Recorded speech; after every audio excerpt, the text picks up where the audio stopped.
Graeme, let's rake over it again. Where do we stand now, 24 hours on? We've had stories about a 45-minute rant that Jose Mourinho had in the team hotel before the game with the players.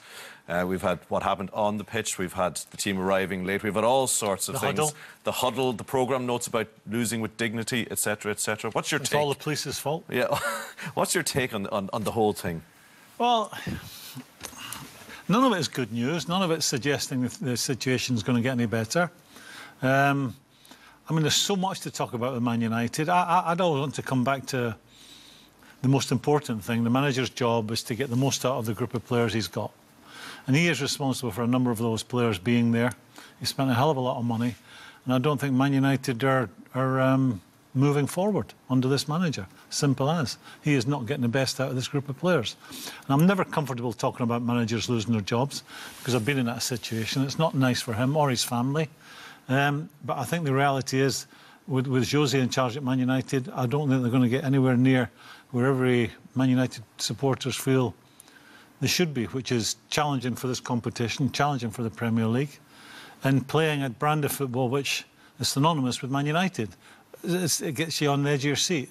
You're happy to pay your money for a season ticket. You look forward to Saturdays or Sundays at Old Trafford. And I don't think that's the case with any of that right now.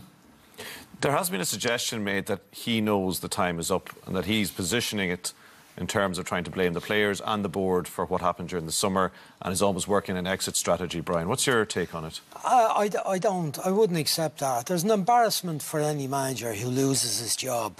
And he, who has the greatest ego we've probably ever seen in football management, would be one of those that wouldn't want to go. I mean, obviously, if he goes, there'll be huge compensation, and people think, you know, I should just take the money and go. I don't see that with him. I think he thought he was going to Manchester United and he would bring back the glory days, and that he may be talked about in the future. Not as he could never match what Alex Ferguson did, but he would have at least hoped that he could get them back to a position of winning the league. It doesn't appear that's going to happen now. They've already lost to Brighton and Spurs and West Ham, draw with Wolves. 5 matches now, they haven't won a game. But it's the constant conflict that seems to be going on. The Pogba one is just one.